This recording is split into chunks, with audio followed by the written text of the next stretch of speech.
Olá, boa noite, bom dia. Vamos falar um pouquinho mais sobre. Nós estamos agora no nosso segundo módulo. Vamos falar agora sobre a metapsicologia freudiana e aí nós vamos falar sobre quando tudo começou, por que essa influência de Schopenhauer e de Kant em relação à obra psicanalítica de Sigmund Freud, né? Então hoje nós vamos falar um pouquinho sobre alguns conceitos. Vamos fazer uma introdução aos conceitos da primeira tópica da metapsicologia freudiana e já começando a fazer alguns paralelos já com alguns conceitos filosóficos da obra de Arthur Schopenhauer. É uma obra bem difícil, não é fácil. Para quem não conhece, meu nome é Gustavo, eu sou psicólogo, trabalho em clínica desde 2009, sou pós-graduado em psicanálise, sou mestre em psicanálise. Aliás, um dos autores que eu tenho bastante foi Freud, e também eu trabalhei muito com filosofia em relação à minha tese.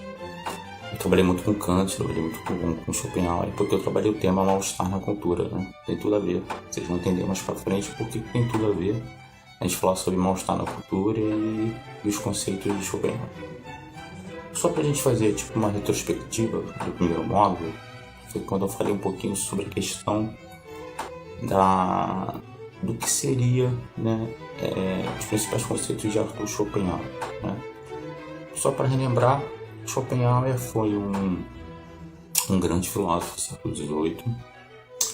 Ele se dizia ser um grande rival de Hegel, né? Devido a questões filosóficas, ele montou a aula dele junto com a aula dele, se não me engano, na Universidade de Berlim. Bem, mas não é disso que eu vou falar. Ele tinha um temperamento muito, vamos dizer, um pouco rígido, mas eu acho que a obra ela não é anulada devido à questão do temperamento ou da personalidade do sujeito, né? Então eu gostaria de começar a falar sobre um dos principais conceitos dele, para a gente começar a falar sobre a ideia do inconsciente, né? Um desses principais conceitos dele, bem do livro dele, que eu acho que é o mais conhecido, que é O Mundo com Minha Vontade e Minha Representação, de 1818, né? Gente, parece um conceito difícil, mas assim, se a gente for devagarzinho, a gente vai entender um pouquinho o que ele fala sobre a questão da vontade, da representação e o que isso tem a ver com a questão da pulsão e do objeto para a teoria psicanalítica. Então, quando Schopenhauer, ele não teve nenhuma intenção de tratar o inconsciente, ou descobrir o inconsciente, ou tratar ninguém. A metafísica, ela trata de conhecer o que há do fenômeno em si, né? De observar, de alguma forma tentar explicar a condição humana e a existência humana, né? Dentro do seu tempo, do seu espaço, e da sua cultura.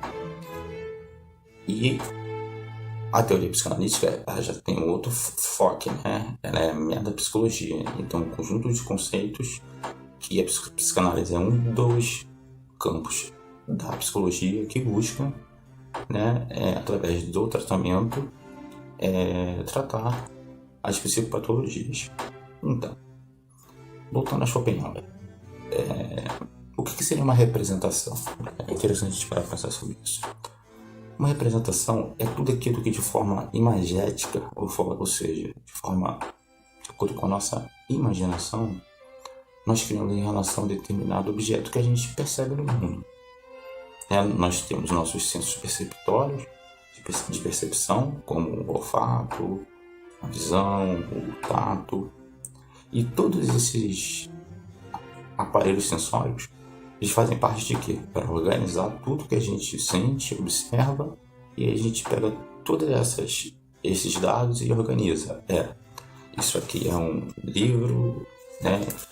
Eu estou sentado numa cadeira, ou seja, eu dei uma representação para cada coisa que tem aqui ao meu redor. Estou falando com vocês a respeito sobre a psicanálise, sobre Arthur Schopenhauer, ou seja, a representação é o que eu percebo. E é interessante a gente falar sobre essa questão da representação, porque ela é individual, ela é singular e ela é individual. Então a representação é como eu percebo o que está ao meu redor.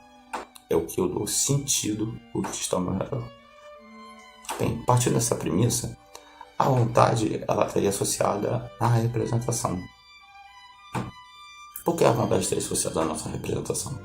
Porque a vontade, para Schopenhauer, ela está totalmente ligada ao instinto de autopreservação da espécie. Uma vontade sem sentido, sem nenhuma, vamos dizer, sem nenhuma proposta filosófica ou transcendental. Simplesmente viver. É vontade de potência, vontade de criação. E essa vontade, ela nos leva, incrível que pareça, claro, há momentos felizes, mas também momentos de dores. Porque essa vontade, ela nunca vai cessar, porque ela é um motor que gera o psiquismo humano. Por Schopenhauer, ele teria como até a gente evitar esse ciclo da vontade. Mas, a princípio, se a gente fizesse isso, a gente teria que renunciar à nossa vontade. Podemos dizer que a vontade ela é fundamental para que o indivíduo possa se mover, possa criar. Porém, essa vontade ela tem uma coisa que está muito equivalente ao que o Freud fala numa obra dele de 1930 chamada Mal-Estar na Cultura, que em alemão é Unbehagen der Kultur. Por que mal-estar na cultura? O Freud foi brilhante nesse livro, quando ele fala sobre a dificuldade que o ser humano tem de se adaptar a toda uma construção cultural que a base é a repressão tanto da pulsão de vida quanto da pulsão de morte. A gente vai falar um pouquinho isso mais pra frente. E, para Schopenhauer, essa vontade ela leva sempre a um processo de sofrimento. Por quê? Porque quanto mais a gente deseja, quanto mais a gente quer, mais a gente vai desejar. Então ela é insaciável. E ela faz parte. Por ela ser insaciável, ela faz parte do motor da vida. Só se cada um de nós quiséssemos ser um Laptibé, ficar meditando, não tem nada contra os budistas, até acho uma religião bem interessante. Então, para ele, a solução para o sofrimento só não seria desejar nada. É como se a gente não criasse nenhum tipo de expectativa ou ideal em relação ao que a gente deseja. Bem, é algo muito semelhante quando o Freud fala sobre a sublimação, que é um dos caminhos da pulsão, que nós vamos falar um pouquinho lá para frente. Então Schopenhauer ele tem talvez esse ar pessimista, porque ele fala do sofrimento como uma condição existencial humana. Mas aí vem o conceito de representação. Será que o sofrimento ele também não é um motor que faz o ser humano a buscar, a criar, a reconstruir? Será que a gente está preso muito nessa visão dicotômica entre bem e mal, entre felicidade e sofrimento? Freud explica isso para a gente no Mal-Estar na Cultura, quando ele diz que a felicidade ela faz parte da economia libidinal do sujeito, ou seja, cada um vai buscar o que é felicidade para si próprio. Claro que a sociedade ela cria vários elementos, vários objetos que equivalem ao que o Schopenhauer fala sobre a representação. E uma delas é a droga. A droga é um objeto que o ser humano ele colocou dentro da cultura. Quando eu falo droga, eu falo as drogas legais também, como cerveja, cigarro, outras substâncias, como um dos objetos que anestesia essa nossa condição primordial. Que condição primordial é essa? É a nossa condição de desamparo. Ele fala também da religião, que a religião ela traz uma sensação de amparo diante da angústia da vida.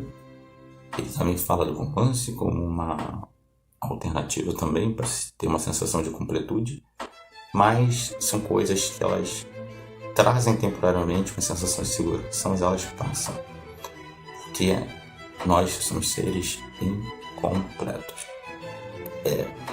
Basicamente o que Schopenhauer fala, quando ele fala que a vontade ela nos leva a uma sucessão de sofrimentos, ele está querendo dizer que a gente nunca vai estar satisfeito, nunca vai estar saciado, e isso leva o sujeito ao tédio. Se a gente trouxer isso para a teoria psicanalítica, a gente vai ver que o Freud quando ele escreve o projeto, que é uma obra fantástica, que ele mesmo não queria publicar.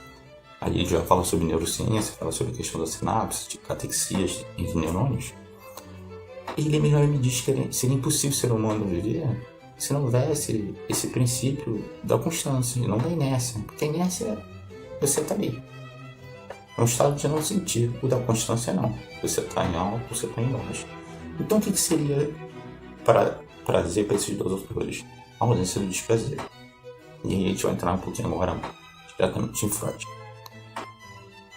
A partir do projeto, o Freud começou a criar dois conceitos básicos que são da metapsicologia freudiana. Os dois conceitos, o primeiro conceito é o conceito do processo primário e do processo secundário. O processo primário seria a nossa busca pelo prazer. O processo secundário é o nosso contato com a realidade, onde a gente adia o prazer. Ou seja, mais para frente ele elabora mais isso e cria o princípio do prazer e o princípio da realidade. Então, um indivíduo que se desenvolveu psicossexualmente e ele de alguma forma ele entendeu que ele não pode tudo, passou por aquela fase de piana, né, narcisismo, ele entende que ele tem que adiar o prazer para que ele possa ter um pouco de recompensa na frente, né? Bem, no outro vídeo eu vou falar um pouquinho mais sobre a frustração e um pouquinho mais sobre além do princípio do prazer. E nesse mesmo livro, o projeto de 1895, ele fala sobre a questão de uma marca minêmica. O que seria marca minêmica? É uma marca que fica no nosso cérebro, né? No nosso psiquismo, né? E ao contrário do que ele imaginava, a primeira marca não é de prazer, e sim dor. Interessante a gente pensar, porque começou a observar e estudar as histéricas, e o que ele viu, né? O que ele pôde observar?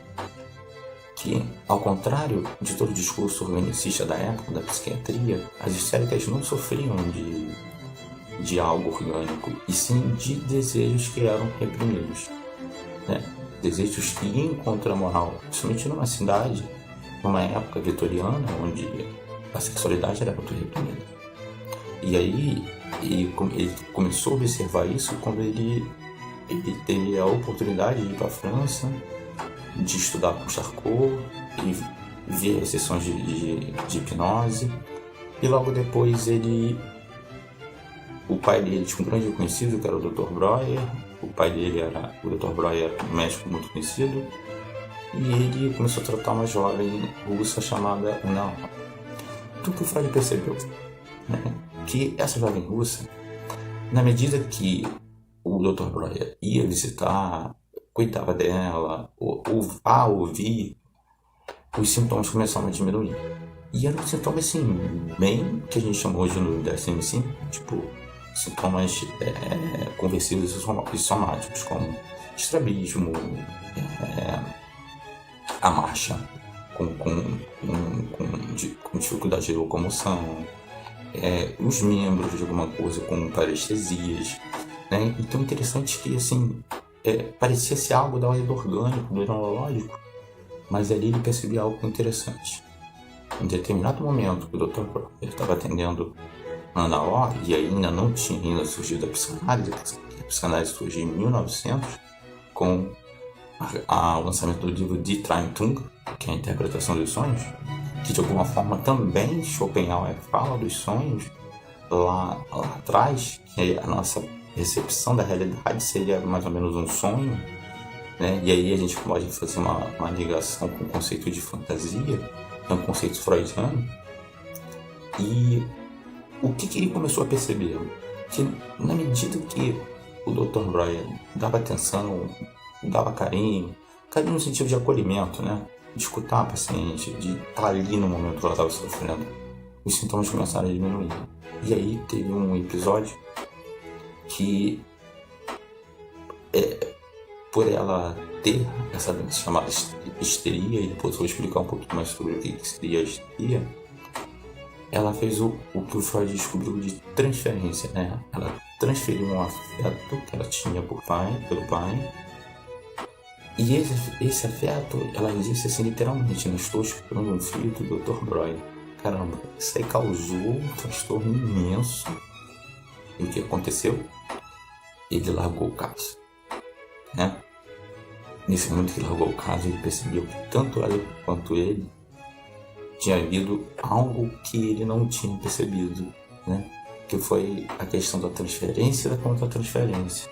A transferência é quando o paciente, ele de alguma forma projeta para o analista os seus afetos que estão reprimidos, tanto de amor e de ódio.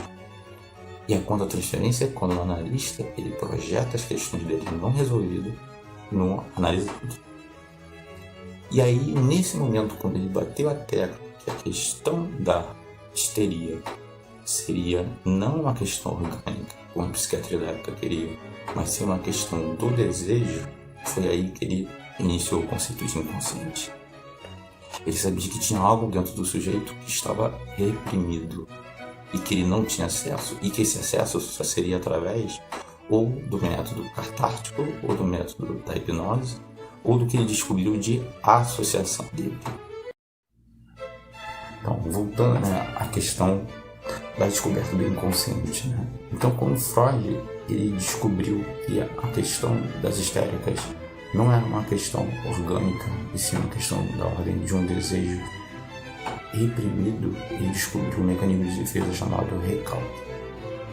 Esse mecanismo de recalque, ele pega aquela ideia ou aquela representação, e a gente pode fazer associação com o arco de Schopenhauer, e leva para o inconsciente dividindo a ideia do afeto. E esse afeto nas histéricas, elas se manifestavam no corpo, né? Para Freud, a causa da histeria estava ligada à sexualidade. Quando a gente fala de sexualidade, a gente imagina já a questão do coito, mas sexualidade é tudo aquilo que dá prazer ao ser humano. Por isso que desde quando ele nasce, ele passa por várias fases, que é a fase oral, a fase anal, a fase fálica e até chegar à fase genital. Isso a gente pode falar um pouquinho mais para frente. Então, quando o Freud percebeu a questão que o sintoma da histeria estava ligado a um desejo não realizado, né, é como se a questão do sentimento de culpa produzido pelo desejo inconsciente levasse a pessoa a criar sintomas, principalmente sintomas que levam a pessoa a se auto-sabotar.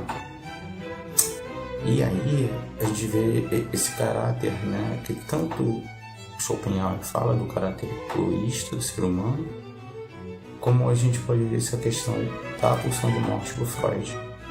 Porque o sentimento de culpa, na verdade, ele é um movimento de autoagressão, né? É uma agressão que eu iria projetar para fora, mas devido às questões e leis culturais, eu desloco essa agressão para dentro. Isso é uma coisa que eu vou falar mais para frente, porque a pulsão de vida, como foi falado, assim, a gente imagina que a nossa busca maior por prazer, mas nós temos, como eu já falei, uma máquina menêmica que nos leva ao desprazer, né? Nos leva a repetir situações que são extremamente desprazerosas para a gente. Por isso que existe o conceito de compulsão, a repetição. Tem um texto brilhante do Freud, ele fala sobre recordar, repetir, elaborar. Então, para fechar o que a gente está conversando hoje, que o que marca o sintoma histérico não é nada da lei do orgânico para descobrir, e sim um desejo insatisfeito. Como se a lógica da histérica seria: eu não posso ser feliz, pois eu rivalizo com meu pai ou com minha mãe. Ou seja, ela não sai de um lugar ainda de onipotência, de importância. Ela precisa governar, tanto a menina quanto o menino, né? E isso a gente observa muito na clínica até hoje, né? A questão edipiana. Dizem que a psicanálise ultrapassada, não é regional ultrapassada, não. Então, eu já falei sobre o conceito de transferência, que é uma projeção de um afeto. As primeiras relações objetais que nós tivemos lá atrás. Falei do conceito de pulsão, que está na ordem do instinto, na ordem do desejo.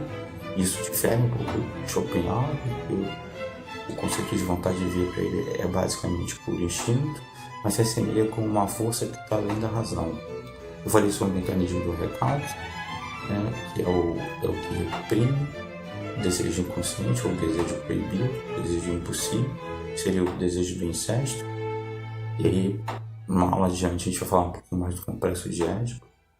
Falei sobre a questão da projeção, que é algum outro mecanismo de defesa, que a gente projeta nossas ideias, nossos afetos para o outro. Falei também um pouquinho mais sobre Schopenhauer, sobre essa questão do sofrimento e que, na verdade, o sofrimento ele é uma questão de percepção, né? De sentido, né? A vontade, ela vai levar a gente a realizar até prazer, mas é impossível a gente sustentar o prazer o tempo todo, né? Então, o desprazer faz parte da vida, o sofrimento faz parte da vida. Agora, o que eu vou fazer com esse afeto? Aí é uma escolha individual de cada um, por isso existe análise, né? Eu posso ficar no lugar de vitimização, de objeto, sem ter ação sobre o que eu estou sentindo, o que está acontecendo na minha vida. Eu posso buscar, né, um analista, um terapeuta e procurar estar no lugar de sujeito e da singularidade. Então, falamos um pouco também do inconsciente, eu não posso deixar de falar, que é essa parte da nossa instância que a gente não tem acesso. Mais pra frente eu vou falar sobre o segundo tópico, porque eu acho que o Freud foi um grande gênio, porque ele conseguiu juntar todas as peças e ele conseguiu encontrar um meio de acessar esse material reprimido, esse conteúdo latente, né, que se manifesta no sonho. Na próxima sessão, na próxima aula, a gente vai falar um pouquinho mais sobre a segunda tópica e outros conceitos.